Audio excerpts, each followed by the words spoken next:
Here we go, the 2015 Cascais Women's Pro, Cascais, Portugal. We're at Praia do Guincho. What a beach this is. It's beautiful, it's windy, it's raging out there, and it's time to go after world titles, lots of money, and climb the rankings.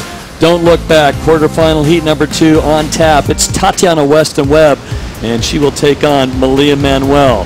But she is 9th in the rankings, looking to climb up as well. So both of these ladies looking fairly solid in on the career path right now. Our surfer in blue starts things off. We do have an official heat, and she's done this time and time again. Malia Manuel finding the open face, working it, making things look really smooth, reading all the bumps and chop like kind of like a crazy Kona wind,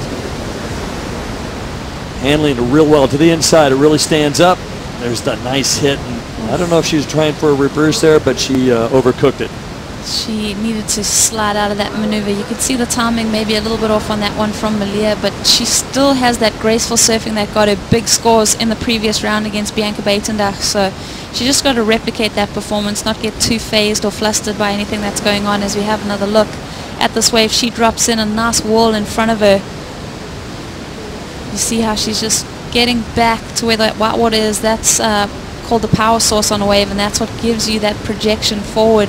She needs to get back into that little pocket to find something critical to work with for the judges to really grab their attention. You see that slide there from Malia.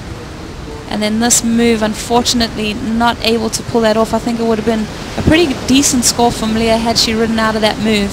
Didn't pan out, but it's just tricky, and she's been surfing so well the whole event, and yeah, kudos to her. I was scared. Well, it worked out in the end. I was curious, is this one of those events where you can watch the heats prior to yours and gain any intel, or is it something that you just have to figure out in the water, you know, as the conditions are sort of coming your way and the waves are coming your way, or not? A little bit of both, I think. Yeah, I mean, watching it, you can kind of tell as the tide change if it's moving in on the bank a little further, or changing up and down the beach or anything. So on the beach, I think is super beneficial today, but it is always changing. Like once you get out there, it's a different story, and you might think that the wave you're looking at on the beach was in one spot, but really it's a little deeper, or you know, has just changed because the tide changes here are so huge as well. So if a tide's coming up or going down, it shifts really fast. So when you're in the water, you kind of have to adapt to that, I feel like. And I'll tell you, Mike Parsons probably does send her out in some conditions like this, saying you don't know what you're going to get sometimes.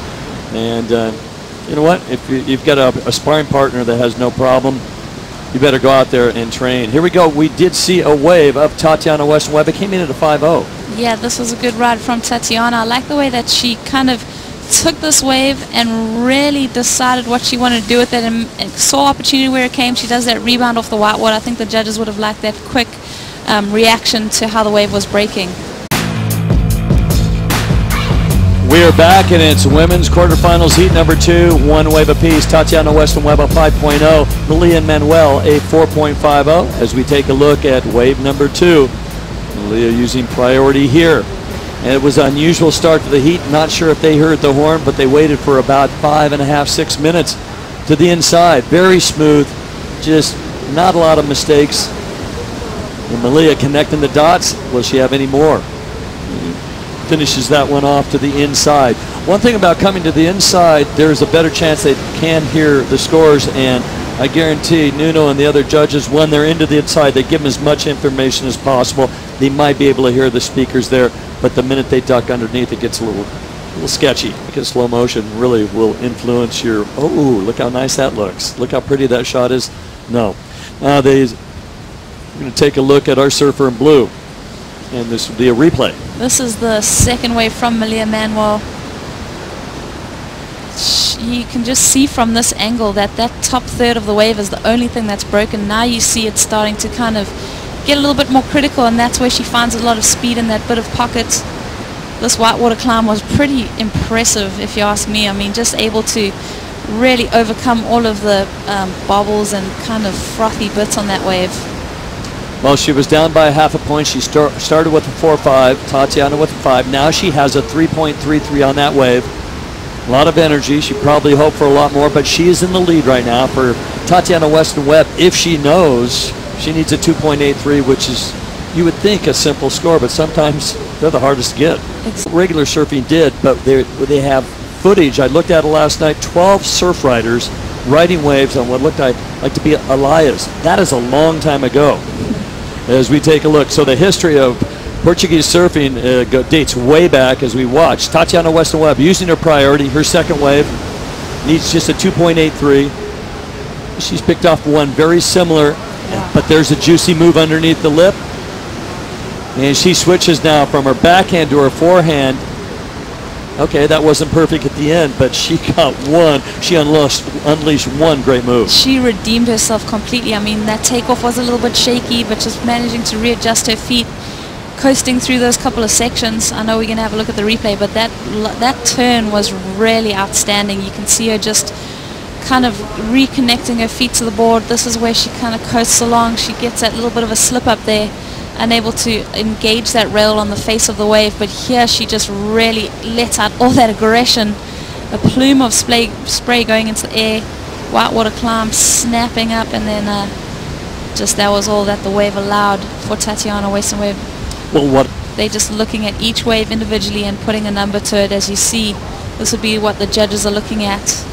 This is their angle, probably replaying this wave up in the tower, just making sure that they put the correct number to this wave. That was just the turn that really would have got their attention. Well, just out of it. Some nice aggressive turns, a 7.0. So she opens with a 5, backs it up with a 7.0. Tatiana Weston-Webb has a pretty solid score in these conditions at 12.2 wave total and winning by 4.17. What does that mean? Malia Manuel right now needs a 7.5. We just saw Tatiana a 7.0. Now Malia is asked to get a 7.50 on one wave. Well, we're looking forward to seeing you in France. Good luck there. We can't wait. Thank you. Back to you guys. Thank you. What a great attitude. Alyssa Quizon just taking it. Yeah, what she's saying right there is she is in a qualifying spot. There's only one more event in the women's qualifying series, and it's November 4th through 8th in Chile, and it's only a QS 1500. As we see a quick way for Tatiana Weston-Webb, it might not replace her 5.0. Priority going to Malia Manuel. She needs that 7.50. And there's the paddly power. Here's the duck dive we talked about, getting underneath the wave and back into the prone position and taking some deep, quick strokes, because there could be wave after wave after wave. The interval is somewhat like 12 seconds today, so there's just an onslaught of surf. It's supposed to drop, but it has been holding fairly solid here with this incoming tide. We have hit high tide, now it's starting to go out, and watch how fast it goes out. You can see this water angle here really gives you a perspective of what the ladies are dealing with. I mean, you know, when that wave has a critical section, it'll just give you that point of entry, and you can see that it didn't really allow Tatiana to project the board out onto that face the way she would have wanted. It was still a great move from her. She would have wanted something more on the inside to really, you know, collect the points on that wave. But like I mentioned, these ladies are just making it look pretty fun out there. I know they've come in and said that it's hard and it's tricky, but the way that they're surfing, they're making it look pretty fun as we see Malia Manuel up and riding on her third wave. Malia needs a 7.50. Last wave for Tatiana Weston-Webb not factoring in. And take a look, tapping the power here. Just big wraps, big round swell with a little bit of white water and a lot of bump, but she makes things look so smooth. A little bit of hop there, release and pump down, looking for more speed to the inside where it'll stand up and close out really quick. She wants no part of it. Look at that, boom. That's Shori looking pretty ominous. More likely in the next two heats. Right now 35 minutes on the clock, 6 waves ridden. It's Tatiana Weston-Webb with the advantage, with priority, and with the final wave, her 4th wave. And since she doesn't know anything's going on, she's trying to at least, what will help her out is anything better than a 5-point ride. And some nice turns, some rail work here. Just trying to maintain her speed and just read the bumps that kind of just pop up out of nowhere.